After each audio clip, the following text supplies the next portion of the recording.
मैं 3 नेत्रों वाली दुर्गा देवी का ध्यान करता हूँ। उनके श्रीअंगों की प्रभा बिजली के समान है। वे सिंह के कंधे पे बैठी हुई भयंकर प्रतीत होती हैं।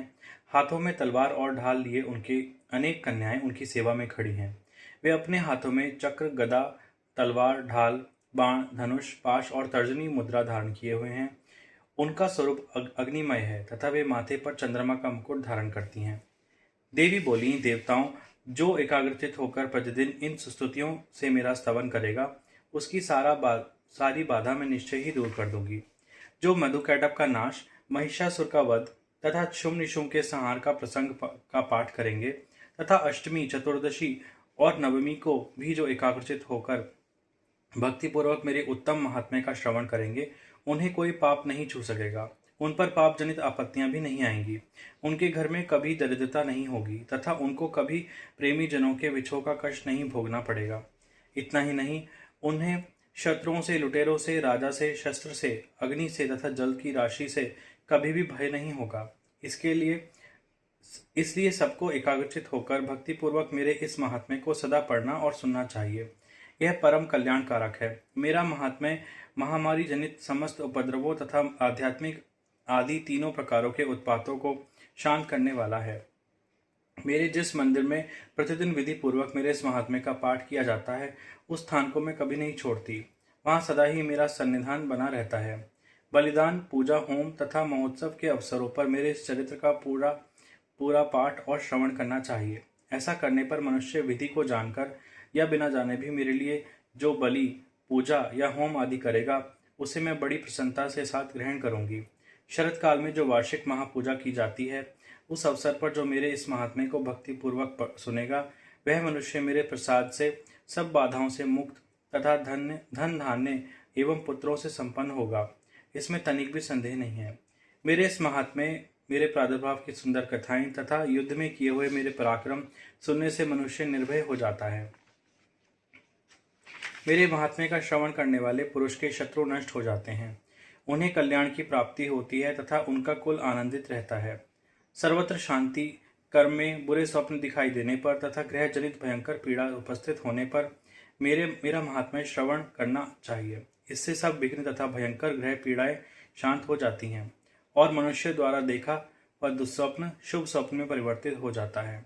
बाल ग्रहों से आक्रांत हुए बालकों के लिए यह महात्म्य शांति कारक है तथा मनुष्यों के संगठन में फूट होने पर यह अच्छी प्रकार मृत्युता कराने वाला होता है। यह महात्म्य समस्त दुराचारियों के बल का नाश करने वाला है। इसके पाठ मात्र से राक्षसों, भूतों और पिशाचों का नाश हो जाता है। मेरा यह सब महात्म्य मेरे सामीप्य की प्राप्ति कराने वाला है। पशु, पुष्प, अर्घ्य, धूप, दीप, गंध आदि उत्तम सामग्रियों द्वारा पूजन करने से, ब्राह्मणों को भोजन कराने से, होम करने से, प्रतिदिन अभिषेक करने से, नाना प्रकार के अन्य भोगों का अर्पण करने से तथा दान देने आदि से 1 वर्ष तक जो मेरी आराधना की जाती है और उससे मुझे जितनी प्रसन्नता होती है, उतनी ही प्रसन्नता मेरे इस उत्तम चरित्र का एक बार श्रवण करने मात्र से हो जाती है। यह महात्म्य श्रवण करने पर पापों को हर लेता है और आरोग्य प्रदान करता है। मेरे प्रादुर्भाव का कीर्तन समस्त भूतों से रक्षा करता है तथा मेरा युद्ध विषयक चरित्र दुष्ट दैत्यों का संहार करने वाला है। इसके श्रवण करने पर मनुष्य को शत्रु का भय नहीं रहता। देवताओं, तुमने और ब्रह्म ऋषियों ने जो मेरी स्तुति की है तथा ब्रह्मा जी ने जो स्तुतियां की हैं, वे सभी कल्याणमयी बुद्धि प्रदान करती हैं। वन में, सूने मार्ग में तथा दावानल से घिर जाने पर, निर्जन स्थान में लुटेरों के दाव में पड़ जाने पर या शत्रुओं से पकड़े जाने पर अथवा जंगल में सिंह, व्याघ्र या जंगली हाथी के पीछा करने पर, कुपित राजा के आदेश से वध या बंधक स्थान में ले जाने पर, अथवा महासागर में नाव पर बैठने के बाद भारी तूफान से नाव के डगमग होने पर और अत्यंत भयंकर युद्ध में शस्त्रों का प्रहार करने पर अथवा वेदना से पीड़ित होने पर, किम बहुना सभी भयानक बाधाओं के उपस्थित होने पर जो मेरे इस चरित्र का स्मरण करता है, वह मनुष्य संकट से मुक्त हो जाता है। मेरे प्रभाव से सिंह आदि हिंसक जंतु नष्ट हो जाते हैं तथा लुटेरे और शत्रु भी मेरे इस चरित्र का स्मरण करने वाले पुरुष से दूर भागते हैं।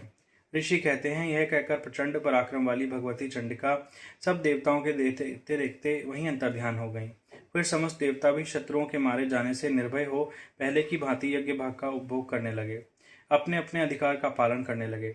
संसार का विध्वंस करने वाले महाभयंकर अतुल पराक्रमी देव शत्रु शुंभ तथा महाबली निशुंभ के युद्ध में देवी द्वारा मारे जाने पर शेष दैत्य पाताल लोक में चले आए। राजन, इस प्रकार भगवती अंबिका देवी नित्य होती हुई भी पुनः पुनः प्रकट होकर जगत की रक्षा करती हैं। वे ही इस विश्व को मोहित करती हैं, वे ही जगत को जन्म देती हैं तथा वे ही प्रार्थना करने पर संतुष्ट हो विज्ञान एवं समृद्धि प्रदान करती हैं। राजन, महाप्रलय के समय महामारी का स्वरूप धारण करने वाली वे महाकाली ही इस समस्त ब्रह्मांड में व्याप्त हैं। वे ही समय समय पर महामारी होती हैं, वे ही स्वयं अजन्मा होते हुए भी सृष्टि के रूप में प्रकट होती हैं। वे सनातनी देवी ही समयानुसार संपूर्ण भूतों की रक्षा करती हैं। मनुष्यों के अभ्युदय के समय वे ही घर में लक्ष्मी रूप से स्थित हो उन्नति प्रदान करती हैं। वे ही अभाव के समय दरिद्रता बनकर विनाश कर देती हैं। पुष्प, धूप और गंध आदि से पूजन करके उनकी स्तुति करने पर वे धन, पुत्र, धार्मिक बुद्धि तथा उत्तम गति प्रदान करती हैं। इस प्रकार श्री मार्कंडेय पुराण में सावर्णिक मनवंतर की कथा के अंतर्गत देवी महात्म्य में फलस्तुति नामक 12वां अध्याय पूरा हुआ।